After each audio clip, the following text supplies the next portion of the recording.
국뽕 넘버원 TV 지금 바로 시작합니다. 여러분, 지금 이 순간 전 세계 42개국 1,806개 학교에서 한국어를 정규 과목으로 가르치고 있습니다. 베트남은 한국어를 영어, 중국어와 동급인 제1외국어로 승격시켰습니다. 파라과이는 2024년 남미 대륙 최초로 한국어를 정규 교육과정에 포함시켰습니다. 인구 14억의 인도는 한국어를 제2외국어 권장 과목으로 지정했습니다. 이것은 우연이 아닙니다. 전 세계가 한국어를 전략적으로 선택하고 있다는 명백한 증거입니다. 단순한 한류 열풍을 넘어섰습니다.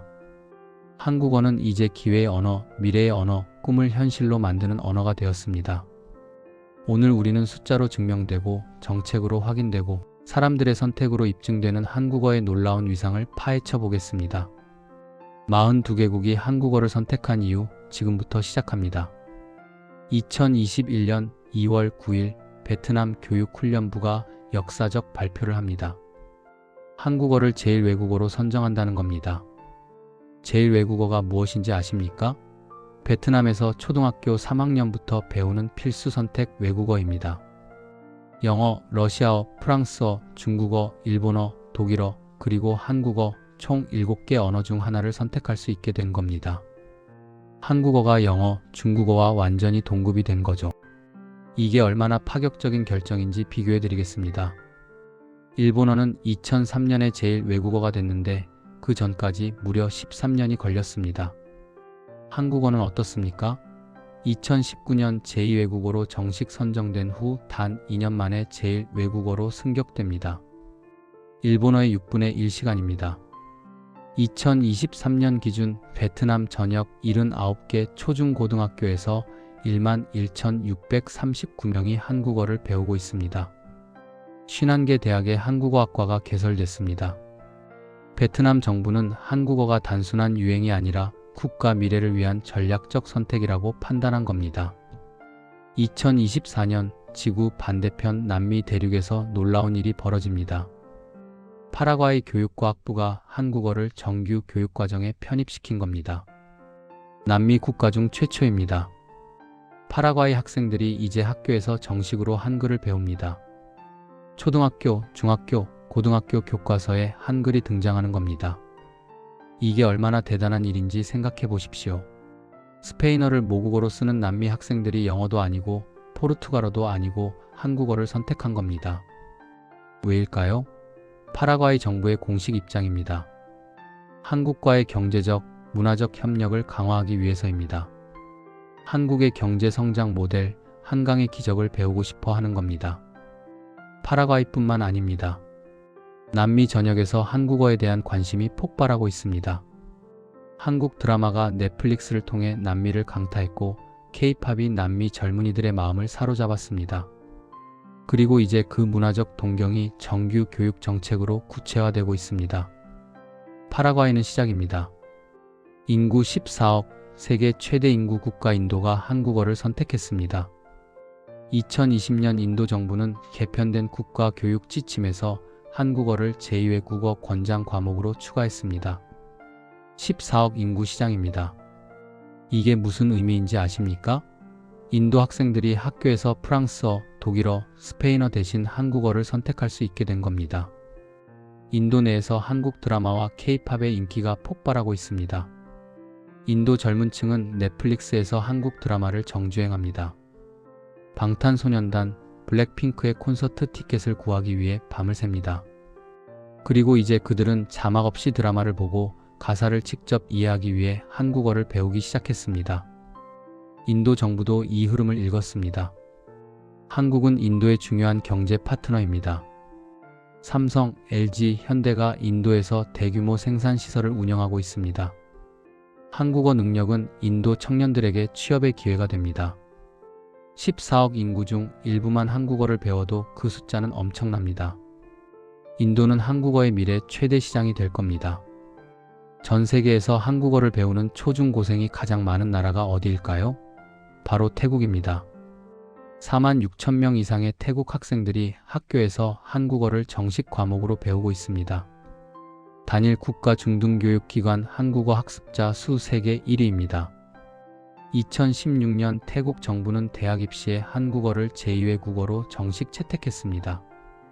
2018년 첫 시험이 시행됐고 2019년에는 3,731명이 대학 입시 한국어 과목에 응시했습니다.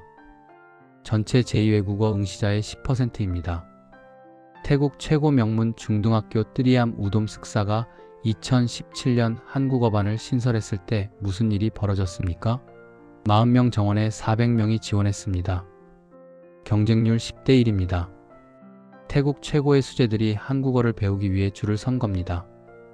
태국 교육부는 2011년부터 한국인 교사 45명을 파견했고 정식 한국어 교과서 6권을 개발했습니다. 한국어 교사 140명을 특별 양성했습니다. 이 모든 것이 태국 교육부가 직접 요청한 사업들입니다. 태국 정부는 한국어가 학생들의 미래를 위한 실용적 선택이라고 확신하고 있습니다. 몽골은 어떨까요? 몽골 총인구는 약 350만 명입니다. 그런데 지금 이 순간 한국에 체류 중인 몽골인이 5만 명입니다. 계산해 보십시오. 인구의 1.4%가 한국에 있는 겁니다. 인구 대비 한국어 사용 비율 세계 1위입니다. 한국이 몽골의 22번째 아이막, 우리로 치면 도라는 농담이 나올 정도입니다. 주몽골 한국 대사관 관계자의 증언입니다. 몽골 4인 가족 중 1명은 한국어를 할 줄 압니다. 왜일까요? 몽골 인구 10명 중 1명꼴로 한국에서 일한 경험이 있기 때문입니다. 몽골에서 영어 다음으로 가장 많이 통용되는 외국어가 한국어입니다.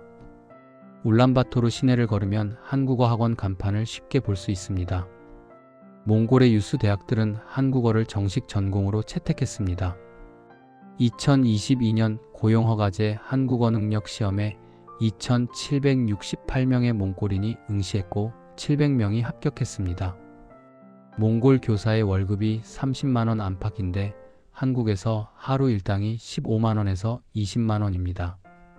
1년만 한국에서 일하면 몽골에서 20년 이상 일한 소득을 올립니다. 한국어는 몽골 청년들에게 인생 역전의 언어가 되었습니다.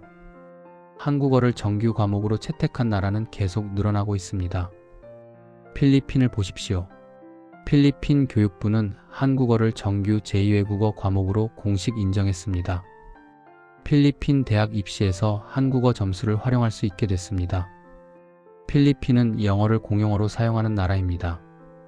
그런 나라에서 한국어를 제2외국어로 선택한 겁니다. 필리핀 젊은이들에게 한국은 기회의 땅입니다. 간호사, 요양보호사로 한국에서 일할 수 있고 한국 기업에 취업할 수 있습니다. 중앙아시아 우즈베키스탄도 마찬가지입니다. 우즈베키스탄 중고등학교에서 독일어, 프랑스어 대신 한국어를 가르치기 시작했습니다. 한국 기업들이 우즈베키스탄에 진출하면서 한국어 수요가 폭발했습니다. 한국 취업, 한국 유학 루트가 확실하기 때문입니다. 전 세계 42개국 1,806개 초중학교에서 한국어를 외국어 선택 과목으로 채택했습니다. 3년 전과 비교하면 40% 증가한 숫자입니다. 이것은 시작입니다. 한국어를 채택하는 나라는 계속 늘어날 겁니다. 왜 전 세계가 한국어를 선택했을까요? 첫 번째 이유, 경제적 기회입니다. 한국어는 돈이 되는 언어가 되었습니다. 구체적 숫자로 증명해 드리겠습니다. 베트남에 진출한 한국 기업이 2019년 기준 약 9,000개입니다. 삼성, LG, 현대의 베트남 고용 규모는 수만 명에 달합니다. 한국어를 할 줄 아는 베트남인은 이 기업들에서 즉시 경쟁력을 갖습니다. 연봉이 달라집니다. 베트남 시장 조사기관 QM의 2021년 조사 결과 향후 배우고 싶은 외국어 1위가 일본어 37%, 한국어가 36%로 근소한 차이 2위입니다. 왜 한국어를 배우느냐는 질문에 압도적 1위 답변이 취업입니다. 태국도 마찬가지입니다. 한국 기업들이 태국에서 자동차, 전자, 기계, 재생에너지 산업의 핵심 역할을 합니다. 인도는 더 직접적입니다. 삼성 인도 공장, LG 인도 생산시설, 현대 인도 제조 기지에서 수만 명을 고용합니다. 한국어 능력은 인도 청년들에게 글로벌 기업 취업의 티켓입니다. 한국어는 단순한 언어가 아닙니다. 더 나은 삶을 위한 투자이고 미래를 여는 열쇠입니다. 두 번째 이유는 K컬처의 위상입니다. 하지만 우리가 아는 한류와는 다릅니다. 전 세계 언어 학습 플랫폼 듀오링고의 2022년 보고서를 보십시오. 한국어 학습자가 약 1,070만 명으로 전년 대비 29% 증가했습니다. 수강자 수가 많은 언어 순위 5위입니다. 영어, 스페인어, 프랑스어, 독일어 다음입니다. 왜 이들은 한국어를 배울까요? 오징어 게임, 기생충, 더글로리, 이상한 변호사 우영우를 자막 없이 보고 싶어서입니다. 방탄소년단, 블랙핑크, 뉴진스의 가사를 직접 이해하고 싶어서입니다. 인도 하노이 국립외국어대학 한국문화학부 학생 900명의 주요 학습 동기가 한류였습니다.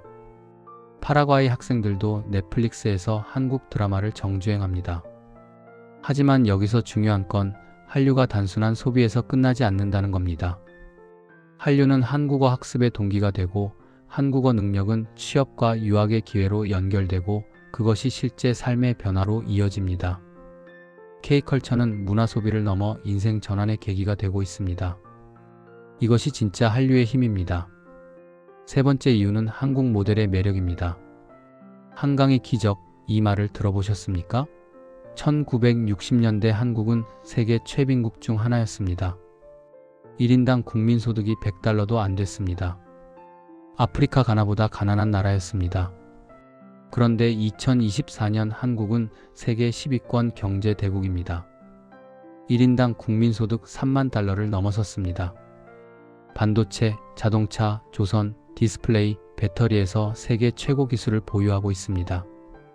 60년 만에 최빈국에서 선진국으로 도약한 유일한 나라입니다.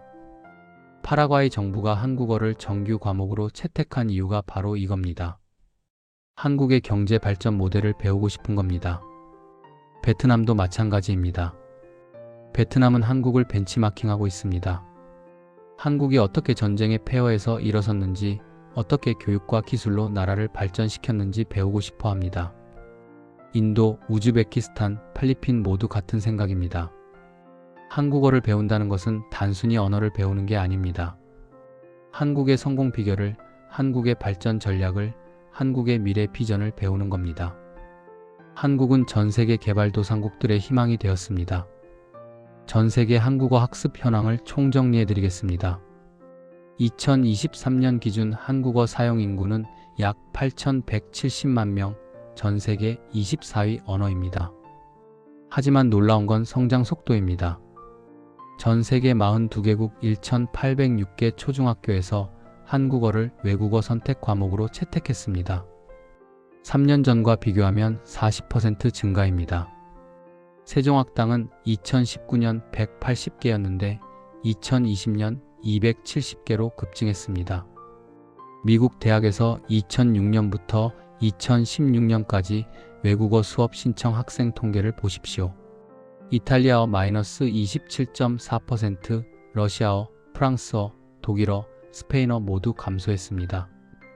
중국어 플러스 3.3%, 일본어 플러스 5.2%, 아랍어 플러스 26.3% 증가했습니다. 그런데 한국어는 얼마나 증가했을까요? 무려 95%입니다. 압도적 1위입니다.